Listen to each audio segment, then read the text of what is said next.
Our third topic with the Industrial Revolution is assembly lines. Assembly lines are or is a factory method in which a product moves past stationary workers who perform a single task. Stationary means they're not moving around. They're in one place and the product is moving down a conveyor belt and they do their job and then the product continues on and they get a new one and they do the same job over and over again. The goal of an assembly line is mass production. This is making large quantities of goods quickly and cheaply. The general rule is the quicker you can make something, the cheaper it is. So, as customers, we want mass production. Assembly lines gave us mass production of many products, such as cars. A lot of what we buy today is still built on an assembly line. They've changed over time. Like on car assembly lines, a lot of it is machines that are doing it, but it still is an assembly line. Products before the assembly line, they were made one at a time from beginning to end, usually by a single person or a small group of people. The video you watched, Henry Ford, there were 5 or 6 men. They built the car from beginning to end. Then they started over, beginning to end. Assembly line changes all of that. Henry Ford, what did Henry Ford invent? Contrary to popular belief, Henry Ford did not invent anything. He did not invent the car, and he did not invent the assembly line. He was an innovator. He improved, perfected might be too strong of a word, but he improved upon the assembly line.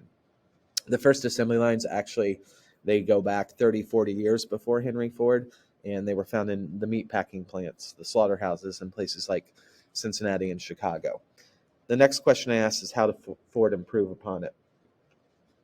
So one thing I need to mention is Henry Ford didn't have just one assembly line in his factories. He had multiple ones because he was making all the parts. So in this assembly line, it looks like they're assembling the wheels or maybe the hubcap. So he would have an assembly line for this. He would have an assembly line for the brakes. He would have an assembly line for the engines. All these different parts he was making. And then he would have at the end what was called the main assembly line. And that's when the parts all came together and they actually built the car. So what he did, he was constantly tinkering with this assembly line.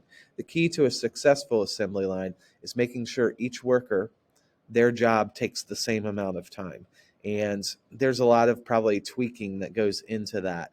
And he would tweak with that. Is it better to have 20 people on an assembly line doing one job, or is it quicker to have 10 people on the same assembly line doing two jobs? Another thing he did is he would adjust the speed of the conveyor belt. If it goes too fast, they can't finish the job. If it's going too slow, they finish the job and then they're standing there until the next product gets there. He would also even tinker with the height, the overall height of the assembly line.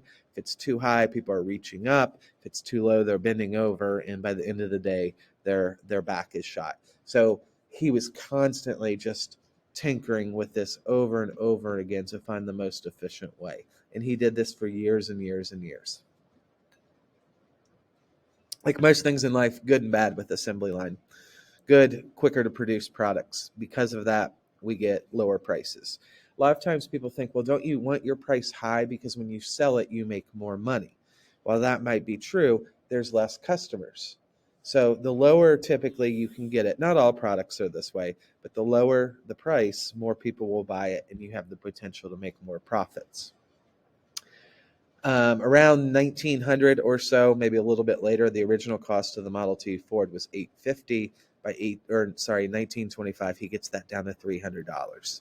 So definitely more affordable. Advantages: unskilled labor. If you go back and look at that picture we just looked at, the workers, they don't need any skills to be on an assembly line. You can train them in 5 minutes. At the same time, we're in the Gilded Age. Millions of immigrants are coming into the United States. So it's plenty of cheap labor to keep the costs down.